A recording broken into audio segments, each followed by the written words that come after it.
The Devil Wears Prada 2 is officially in motion. No rumors, this time it's real. It's happening. And yes, you're not the only one raising an eyebrow.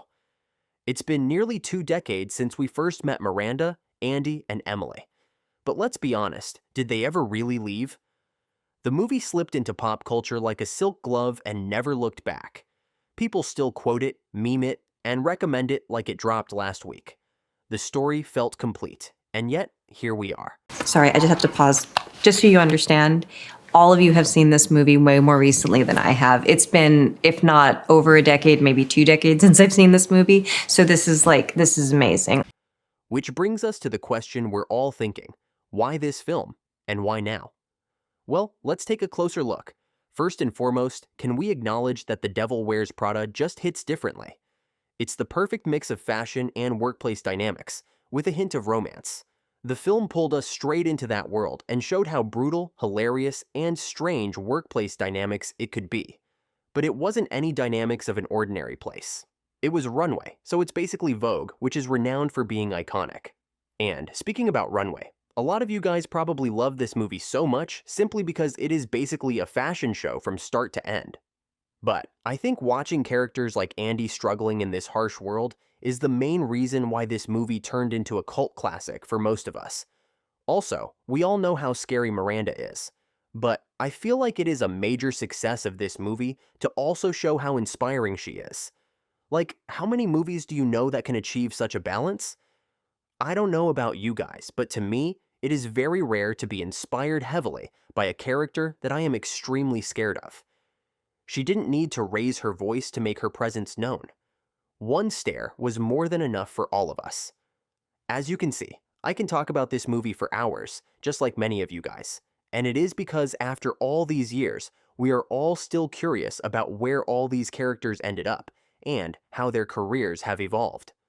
Which brings us to the upcoming Devil Wears Prada sequel. Here's something you might not know. The Devil Wears Prada was based on a book. Shocker, right? And the author, Lauren Weisberger, kept the story going to interesting places, and I feel like it gives major clues on what to expect from the sequel movie.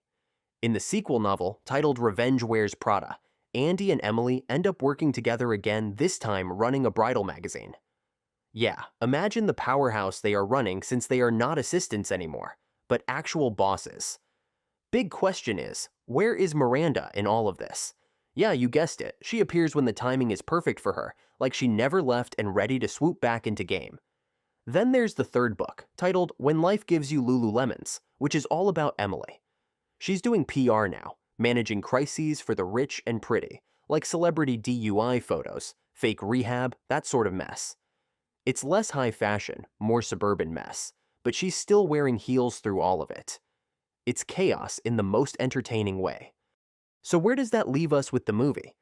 If they pull from these books even loosely, we will probably see Andy and Emily back in the same room, not as rivals this time, but partners. Miranda will fighting to avoid aging out of Runway. We will also see someone new is threatening her throne. They don't have to copy the books word for word. But the pieces are there, and if they use them right, this would be the best sequel that we got in a long while. Of course, that kind of direction only works if the right people are involved behind the scenes. There's no full cast list yet, which makes the wait kind of exciting. But here's what we've got so far. The original producers are on board, and Aline Brosh McKenna, the writer behind the first movie, might be back too. When it comes to opinions of cast about the sequel, Anne Hathaway and Emily Blunt have both said the movie changed their lives. And honestly, Can you please spell Gabbana? This is it. This is the line. you can feel it when they talk about it. If the script hits right, it is clear they'll definitely show up. We don't know if characters like Nigel, Andy's ex-boyfriend Nate, or even Giselle Bündchen's Runway insider will make a return, but they all left their mark and a few of them still get name-dropped in you guys' theories. Meryl Streep hasn't said much yet, but let's be real, no one can play Miranda like she does. In past interviews, she's hinted that the story felt complete to her. 2 things. I forgot my glasses and the envelope. It's an age-old question. But never fully shut the door on returning as recent headlines mentioned. Speaking of Miranda, Anna Wintour, who is the real-life inspiration behind the character, famously said she didn't even remember who Andy was. That was so Miranda of her. But over time, she kind of embraced the whole thing and even sat down with Meryl for a Vogue interview. Lovely to see you. Lovely to see you. Thank you so much for coming in. I hope I get the job. And who knows, maybe she'd be down for a cameo this time. For now, that's pretty much all we know. The film's still in early development, so if things move forward as expected, we are looking at a late 2026 release. That might sound far, but after nearly 2 decades, what's a little more time? If you like this video, you can subscribe for more updates as they come out, casting news, trailers, everything in between. Thanks for watching.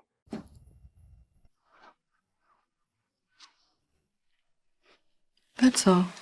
Meanwhile, the video on the screen might also interest you.